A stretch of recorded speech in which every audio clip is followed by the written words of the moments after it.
श्री श्री गुरु गौरांग गंधर्व गिरधारी राधा विनोद विहार जी की जय। श्री गुरु महाराज की जय।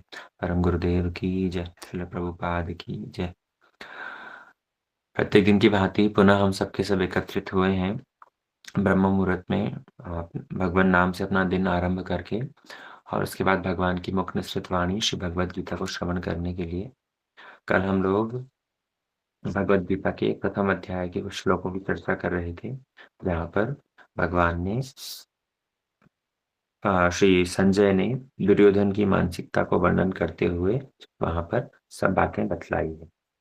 हम लोग कल श्लोक संख्या 1.8 की चर्चा कर रहे थे।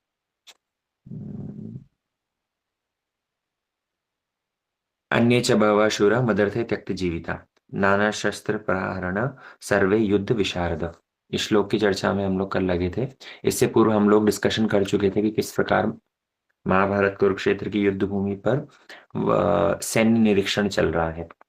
तो पहले श्लोक के डिस्कशन में हमने बतलाया था कि संजय ने धृतराष्ट्र को हस्तिनापुर के अंदर ही विवरण सब वर्णन करना आरंभ किया है। और ये कॉन्वर्सेशन के अंदर कॉन्वर्सेशन है जहाँ पर भगवत गीता जो कृष्ण ने अर्जुन को कही है वो संजय धृतराष्ट्र को वर्णन करेंगे। अभी तक कृष्ण की एंट्री हुई नहीं है, मतलब अब तक की जो श्लोक चर्चा हो रही है वहां पर दुर्योधन के द्वारा ही कहे गए श्लोक वर्णन किए गए। यद्यपि भगवत गीता में आपको स्पष्ट नहीं मिलेगा कि दुर्योधन उवाच, लेकिन यहाँ पर संजय जो सारी बातें कह रहे हैं वो संजय सारी बातें दुर्योधन द्वारा कही हुई ही वर्णन कर रहे हैं।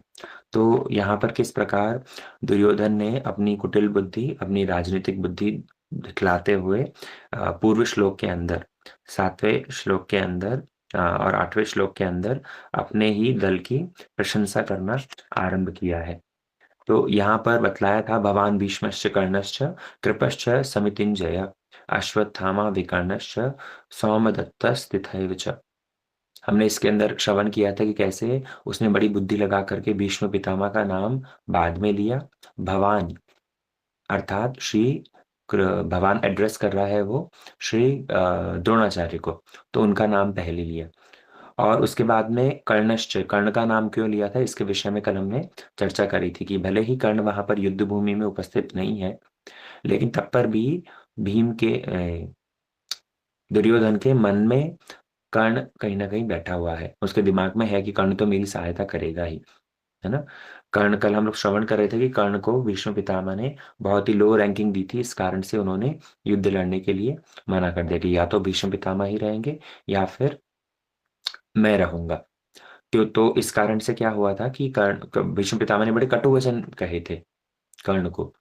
कर्ण को बहुत लो रैंकिंग तो दी गई थी, इसी के साथ साथ बड़े कटु वचन भी कहे थे। उनसे ये तक कहा था कि कब तुम्हारे शास्त्र, कब तुम्हारा गांडीव जो है अर्जुन के सामने टिक पाया है, हर समय तो तुमने अर्जुन के सामने मुंह की ही खाई है। तो और उन्होंने बहुत सारे ऐसे इंस्टेंसेस भी बतला दिए जो कि कल हमने सुने थे। तो यहाँ पर कर्ण भी मनी मन विचार कर रहे थे कि अगर मैं युद्ध लड़ता भी हूँ तो युद्ध लड़ने पर मेरे में कितना सामर्थ्य है मैं जानता हूँ, मैं अकेला पंच पांडवों को हरा सकता हूँ। यद्यपि ऐसा पूर्व में कभी हुआ नहीं, लेकिन तब पर भी कर्ण बड़े बलवान थे। तो कर्ण को निरुत्साहित करके दुर्योधन के मन में भी जो उत्साह भरा था उसको कम करना चाहते थे भीष्म पितामह। भीष्म पितामह एक महाजन है, उन्होंने कर्ण को ये सारे जो वचन कहे थे, ये सारे वचन केवल इसीलिए कहे थे ताकि दुर्योधन के मन में जो विश्वास है कर्ण के प्रति वो कम हो जाए। और वो अगर कम हो जाएगा तो दुर्योधन हो सकता है युद्ध करने के लिए ही मना कर दे। मतलब भीष्म पितामह भी अंतिम समय तक चाह रहे थे कि युद्ध ना हो, क्योंकि एक दुर्योधन का पूर्ण विश्वास कर्ण के ऊपर था, कर्ण मेरी ओर है तो पंच पांडवों को टक्कर दे सकता है, अर्जुन को टक्कर दे सकता है। तो इसलिए पर्पसली भीष्म पितामह ने क्या किया था, कर्ण को बहुत ही लो रैंकिंग दी थी। कर्ण को कर्ण की जो महिमा है, कर्ण का जो युद्ध कौशल है उसको नकार करके दिखलाया था। बाद में ये बात कन्फेस करी भी है, जिस समय पर भीष्म पितामह 10वें दिन बाणों की शैया पर लेट गए थे, कर्ण उनके दर्शन करने आए थे, तब उन्होंने ये बात कही है कि तुम मेरे उस दिन कटु वचनों का बुरा नहीं मानना। उसका कारण यही था कि मैं किसी तरह से युद्ध को टालना चाह रहा था। लेकिन ये युद्ध हुआ है और अधर्म की और जो भी खड़े हैं उन सबका विनाश भी अवश्यंभावी है। श्री भीष्म पितामह ने ये तक कहा था कर्ण को कि अब भी अगर चाहो तो युद्ध को रोक दो। तो जिस समय 18 दिन का जो महाभारत का बैटल हुआ था, तो उस महाभारत के युद्ध में 10 दिन तक भीष्म पितामह सेनापति थे। और 10वें दिन जब वो बाणों की शैया पर आ गए, तब उसके बाद में फिर द्रोणाचार्य सेनापति बने 5 दिनों तक। और फिर जब द्रोणाचार्य जी भी मारे गए, तब उस समय पर कर्ण को बनाया गया। कर्ण को 2 दिनों के लिए सेनापति बनाया गया और लास्ट में एक दिन शैल्य को बनाया गया था। और अंत में फिर जो अश्वत्थामा, वो तो दुर्योधन के द्वारा अपॉइंट किया हुआ, सेल्फ अपॉइंटेड नहीं, मतलब दुर्योधन के द्वारा अपॉइंट किया हुआ, रात्रि के समय पर जाकर के उसने जो पंच पांडवों के पुत्रों को मारा था।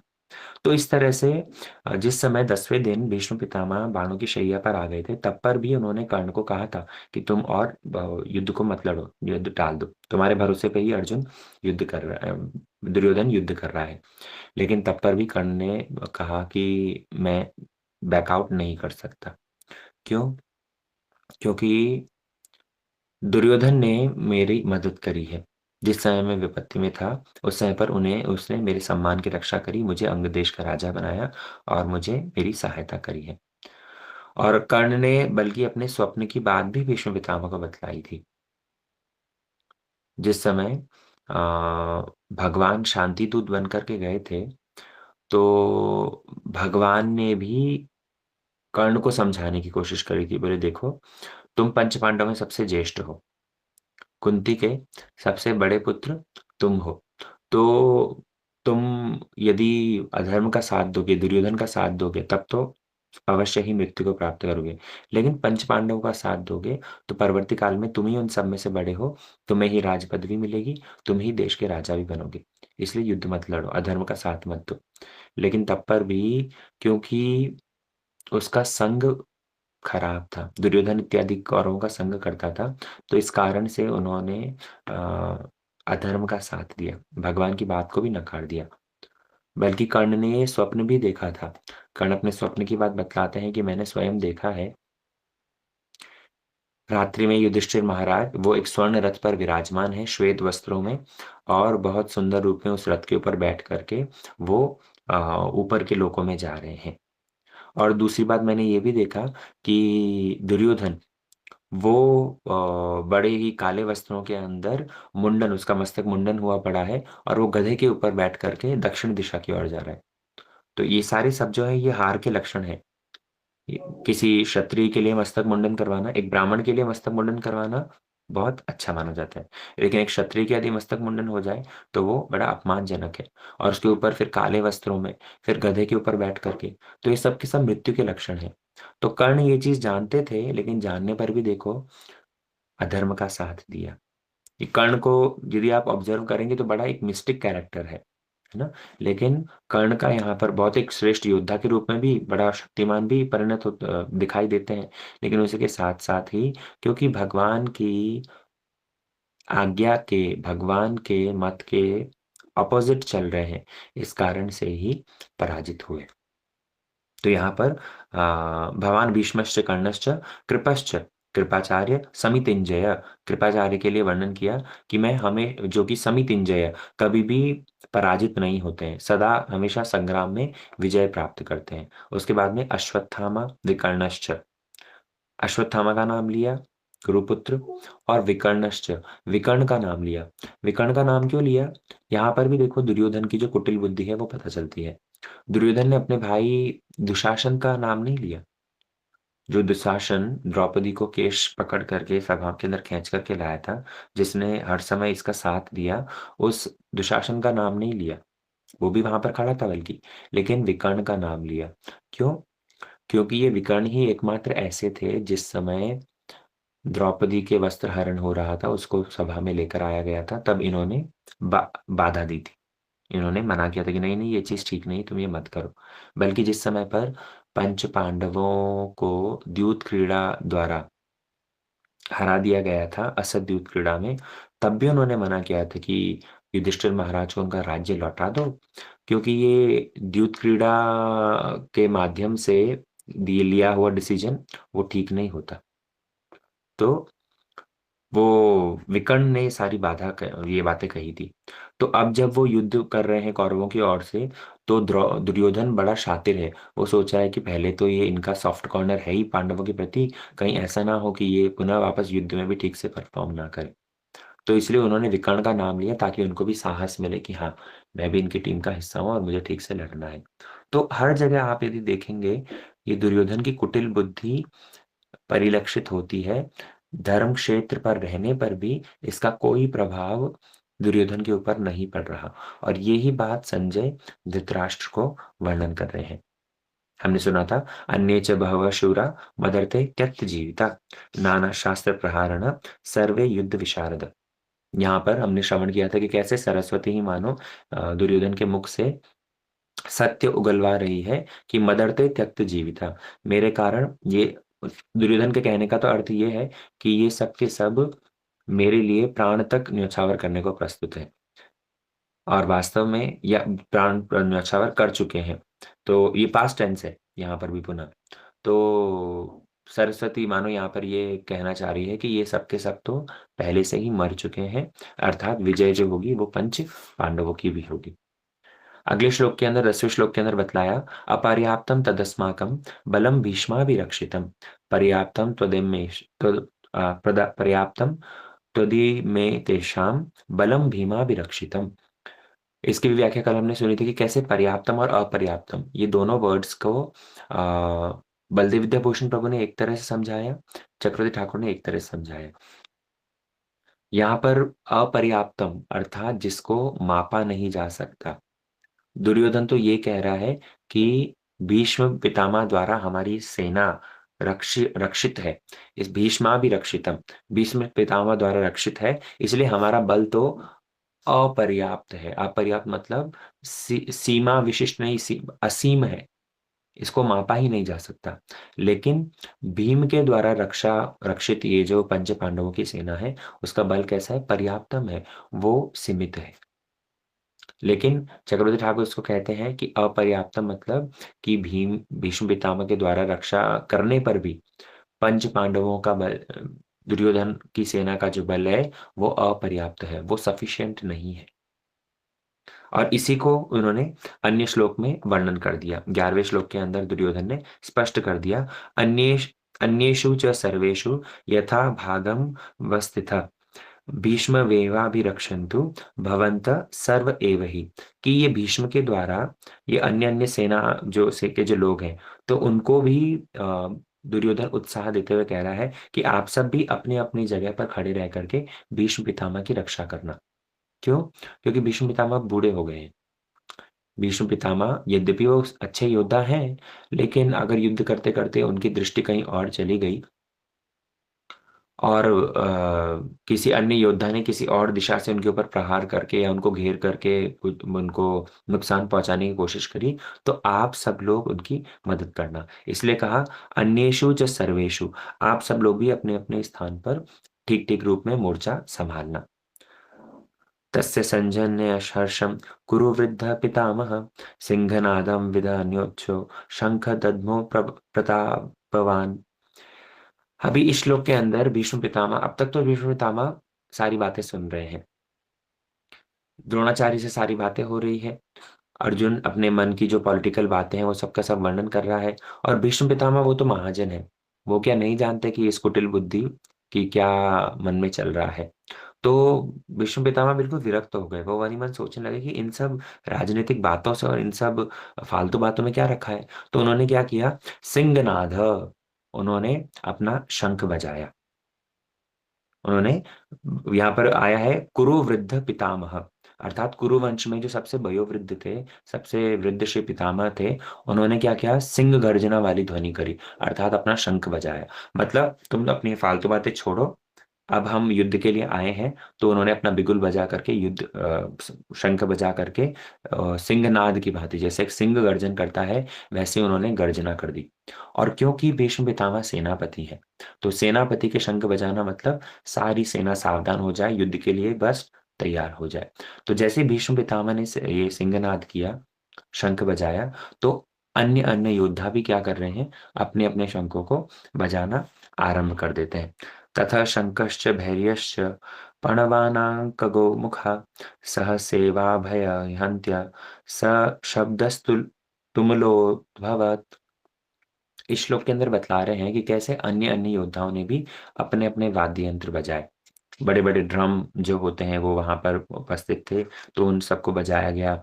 और उन सारे शब्दों, सारे इंस्ट्रूमेंट्स की जो ध्वनि थी, उससे क्या हो गया, स शब्दस तुमुलोद्भव, वो बिल्कुल सारे आकाश और वायुमंडल को गर्जन करने जैसा था।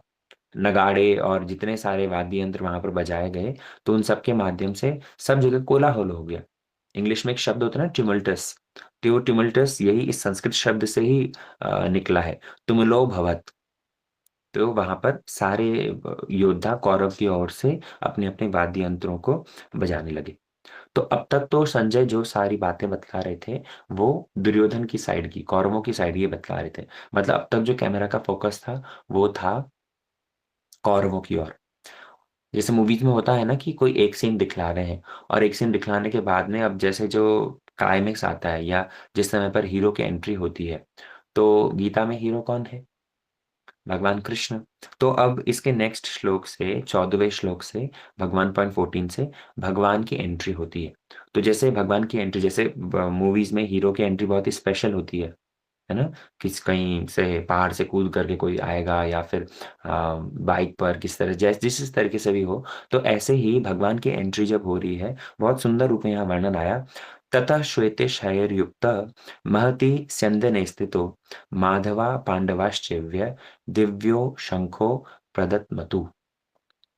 यहाँ पर वर्णन किया कि उसी समय पर क्या हो रहा है, श्वेतेर हयर युक्त, श्वेत अर्थात सफेद, हयर युक्त, है मतलब घोड़े, तो एक सफेद घोड़ों से चमचमाते हुए, बहुत ही सुंदर विशाल घोड़ों से सना हुआ, विशाल घोड़ों से युक्त हुआ हुआ एक रथ, महती, महती मतलब बहुत ही विराट सा रथ, स्यंदने, महती स्यंदने स्थित हो, वो विराट रथ सफेद घोड़ों से जो जोता हुआ है, वो वहां से दौड़ता हुआ आया। और उसके ऊपर था कौन, माधव, भगवान का नाम पहले लिया, पांडवाश्चैव, और पांडव अर्थात श्री अर्जुन। तो अब तक आपने देखा हो कि जिस जिस भी योद्धा का नाम लिया था, उस योद्धा के साथ में उनके सारथियों का नाम आया, उनके सारथियों का एक का भी नाम नहीं आया। लेकिन यहाँ पर पहले नाम आया है माधव पांडवाश्चैव, यहाँ पर भगवान का नाम पहले आया। और मतलब सारथी का नाम पहले है, और जो रथ पर मुख्य योद्धा है अर्जुन, उनका नाम बाद में है। कारण, कारण ये कि भगवान जो सारथी बने हुए हैं, एक तो ये विशेष सारथी हैं, और दूसरी बात, ये सारथी होते हुए, ये योद्धा होते हुए भी सारथी बने हैं, स्वेच्छा से सारथी बने हैं। अन्य जो हैं वे सब के सब तो सारथी ही हैं, लेकिन यहाँ पर क्या हुआ है, यहाँ पर भगवान ने स्वेच्छा से, अम, अर्जुन के कहने पर भगवान सारथी बने हैं, है ना। तो इससे पूर्व श्लोकों में कृष्ण का कहीं भी चर्चा नहीं आई थी। इसके पूर्व श्लोकों में दुर्योधन ने जो कुछ भी कहा है, वहां पर सब अपने ही योद्धाओं की, या अपने ही अ, अगर पांडवों के तरफ भी उनके योद्धाओं का वर्णन किया, तब पर भी कृष्ण का नाम नहीं लिया था। तो ये होता है एक ऐसे व्यक्ति की मानसिकता जो कि भगवान से विमुख है। दुर्योधन भगवत विमुख है, इस कारण से उसने अब तक कृष्ण का कहीं चर्चा नहीं करी है। लेकिन जैसे ही संजय ने दूसरी ओर देखा, पांडवों के व्यूह का वर्णन करना आरंभ किया है, तब उस समय पर भगवान की एंट्री बतलाई, है ना। दुर्योधन तो कृष्ण को कुछ मानता ही नहीं था। कृष्ण के पास में जब मांगने भी गया है, तो उनकी 11 अक्षौणी सेना ही मांगी, उनकी, कृष्ण को स्वयं नहीं मांगा। उनको बस यही चिंता थी कि कैसे कैसे भीम, अर्जुन, इन सब योद्धाओं को परास्त किया जाए, है ना। तो वहां पर क्या होता है, माधव पांडवाश्चैव दिव्यो शंखो प्रदत्तु। इस और भीष्म पितामह ने एवं अन्य अन्य सारे सेना वालों ने अपने अपने शंख और वाद्य यंत्र बजाए हैं, जिससे बहुत कोलाहलपूर्ण शब्द हुआ। तो इधर भगवान और अर्जुन, ये दोनों भी अपने अपने शंखों को बजाते हुए वहां पर उपस्थित हुए। अब तक जो सारे शंख और वाद्य यंत्र बजाए गए थे, वो सब के सब योद्धाओं द्वारा बजाए गए। लेकिन यहाँ पर क्या हुआ, अर्जुन ने अपना शंख बजाया है और कृष्ण ने, माधव ने अपना शंख बजाया है। यहाँ पर जो कृष्ण का नाम उल्लेख हुआ है, कृष्ण का माधव नाम उल्लेख हुआ है। भगवान ने जो ये भगवत गीता के अंदर आप देखोगे अलग अलग स्थान पर अलग अलग नामों से उल्लेख किया गया है। कृष्ण को प्राय कितने 35 न 40 नामों से उल्लेख किया गया है। अर्जुन को भी विभिन्न स्थानों पर 17-18 विभिन्न नामों से उनको उल्लेख किया गया है ना। तो इसका कारण यही है कि जैसी सिचुएशन है, उस सिचुएशन के अनुरूप ही भगवान का एवं अर्जुन का वहां पर नाम आया है, ताकि उस कॉन्टेक्स्ट को और अच्छे से समझाया जाए। यहाँ पर माधव नाम का क्यों यूज किया? माधव, माँ अर्थात लक्ष्मी, धव अर्थात उनको जो वरण करते हैं, अर्थात जो लक्ष्मीपति हैं उनका नाम है माधव। तो लक्ष्मी मतलब यश, लक्ष्मी मतलब श्री, सौंदर्य, कीर्ति। तो यहाँ दिखला रहे हैं कि माधव, वो भगवान कृष्ण, वो कृष्ण के पास में ही विजय है, वो कृष्ण के साथ ही हमेशा कीर्ति है। तो इसलिए वो कृष्ण जिस और हैं, उन अर्जुन के पास ही पुनः विजय आएगी। ये महाभारत का युद्ध और कोई नहीं बल्कि अर्जुन ही जीतेंगे। दिव्यो शंखो प्रदुत्मत, विष्णु पितामह के शंख से बिल्कुल सिंहनाद शब्द का प्रयोग किया, मतलब एक सिंह के समान उनके शंख से गर्जन हुई थी। लेकिन यहाँ पर अर्जुन और कृष्ण ने जब अपना शंख बजाया है, तो वो भी साधारण नहीं था। दिव्यो शंखो प्रदुत्मतो। दूसरी लाइन में, दूसरे श्लोक के अंदर, 15वें श्लोक के अंदर यही बात बतलाई। शंखों के नाम दे रहे हैं। पांचजन्यम ऋषिकेशो, देवदत्तम धनंजय, पौंड्रम दद्म महाशंख, भीमकर्मा वृकोदर। तो यहाँ पर एक एक शंख का नाम दिया गया है। भगवान कृष्ण, उनके शंख का नाम है पांचजन्य। अर्जुन ने देवदत्त नाम का शंख बजाया है। उसके बाद में अभिजेता एवं अति मानवीय कार्य करने वाले भीम, उन्होंने अपना शंख बजाया जिसका नाम है पौंड्र। तो यहाँ तीनों योद्धाओं के शंखों का नाम बतलाया। पांचजन्य शंख ये भगवान के हाथ में यद्यपि सदा सर्वदा ही रहता है, लेकिन इस जगत में जब वो आते हैं तब वो पांचजन्य शंख कैसे प्राप्त करते हैं, उसकी पूरी कथा है। आप लोगों ने भागवत में सुनी होगी, कैसे गुरुपुत्र को लेने के लिए जब समुद्र में गए हैं, तो वहीं से असुर को मार करके वो शंख लेकर के आए, और वो ही शंख जब उन्होंने जाकर के नाद किया है, तब गुरुपुत्र को पुनः लौटाया गया, है ना। तो ये पांचजन्य शंख भगवान का पास में यद्यपि नित्य रहता है, लेकिन इस जगत में जब आते हैं तो ये लीला के माध्यम से प्राप्त करते हैं। अर्जुन, अर्जुन का नाम यूज किया गया है धनंजय। धनंजय, धनंजय मतलब जो धन को प्राप्त किया हो। कैसे प्राप्त किया हो?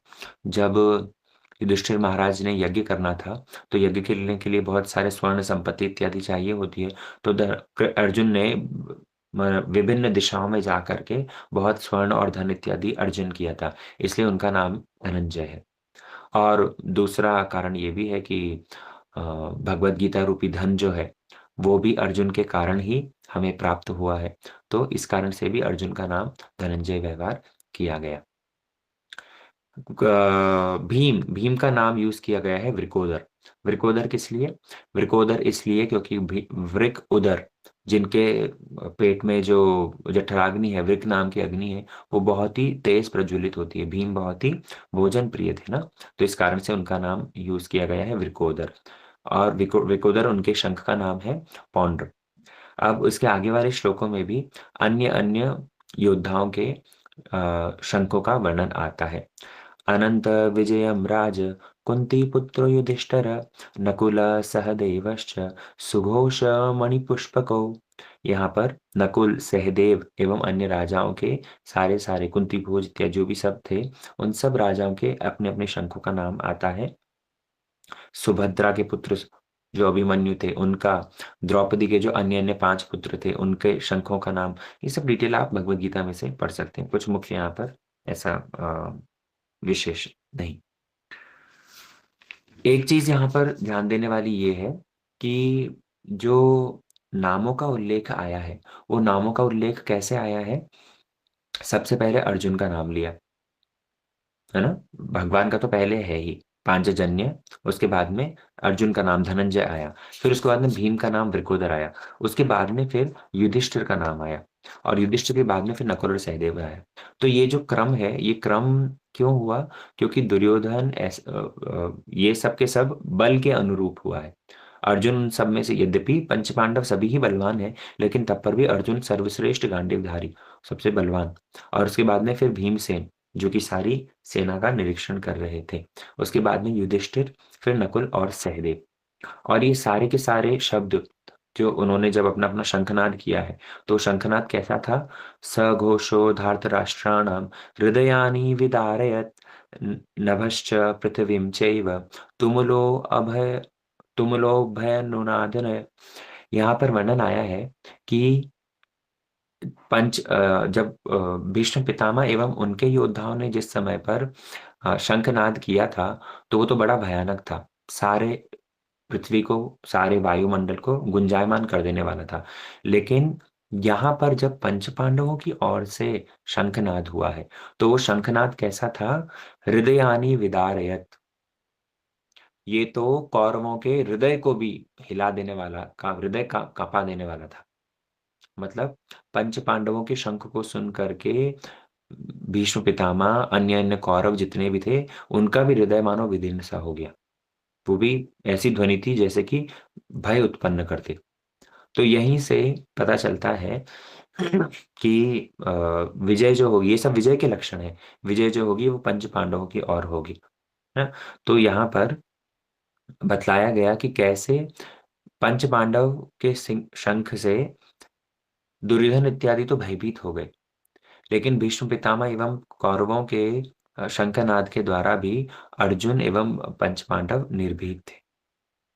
जो भय आता है, कोई व्यक्ति यदि कहे कि मैं निर्भीक हूं, मुझे डर नहीं लगता, तो वास्तव में ये तो पागलपन है। डर हर किसी को लगता है ना? लेकिन भक्तों के मन में क्या भावना रहती है कि हम भयभीत इसलिए नहीं है क्योंकि हमारे रक्षाकर्ता भगवान है। 6 प्रकार की शरणागति आप लोग पहले सुने हैं। तो इस शरणागति के अंदर रक्षिष्यति इति विश्वासो, ये जो अंग है, ये अंग यदि कोई धारण करता है, तो इसके माध्यम से ये स्पष्ट हो जाता है कि भैया कोई भय के कारण उपस्थित हो, लेकिन भय के कारण उपस्थित होने पर भी क्योंकि हमारे रक्षाकर्ता कृष्ण है, इसलिए हमें भय नहीं। कोई पागल अगर सड़क पे चल रहा हो ट्रैफिक के बीच में, और उसको बिना इधर उधर देखे अगर चला जा रहा है, तो कोई इसको ये थोड़ी कहेगा देखो कितना निर्भीक है, इसको बिल्कुल डर नहीं लगता। कोई यही कहेगा कि पागल है बिल्कुल, है कि ना? तो ट्रैफिक के अंदर इस तरह से पागलों की तरह चलने वाला व्यक्ति, उसको निर्भीक नहीं कहा जाएगा। निर्भीकता तब कब है? जिस समय पर हमारे अंदर ये विश्वास हो कि भगवान रक्षा करता है। इसलिए पंच पांडव वे सब के सब कैसे हैं? उनके रक्षाकर्ता स्वयं भगवान है ना? इसीलिए ये सारी बात वहां पर बतलाई गई है। इसके बाद में श्लोक 20 से आगे हम लोग श्रवण करेंगे आगामी क्लासेस के अंदर। हम कोशिश करेंगे फर्स्ट चैप्टर को थोड़ा जल्दी जल्दी करने की। हम चाहते हैं जल्दी जल्दी करना, लेकिन जैसे कोई कोई शब्द मुख्य आते हैं, पुनः वापस व्याख्या के अंदर समय लग ही जाता है। फर्स्ट चैप्टर के अंदर इन टोटल 46 श्लोक हैं। कुछ कुछ श्लोक जो मुख्य हैं उनके ऊपर चर्चा करके फिर हम लोग आगे द्वितीय अध्याय के अंदर प्रवेश करेंगे, जहां पर बतलाया जा रहा है आत्मगीता का सार, है ना? यहाँ पर इससे पूर्व पूर्व के श्लोकों के अंदर सारे योद्धाओं का विवरण है, और किस प्रकार अर्जुन जब दोनों सेनाओं के बीच में अपने रथ स्थापित करने के लिए कहते हैं, सेनयोर उभयोर मध्य रथम स्थाप्य में च्युत, तो वहां से क्लाइमैक्स आरंभ होता है। तो ये सारी चर्चा हम फिर कल की क्लास में विस्तार से करेंगे। ठीक है। वंशाकल्पतरुभ्यश्च कृपा सिन्धुभ्येव च पतितानां पावनेभ्यो वैष्णवेभ्यो नमो नमः।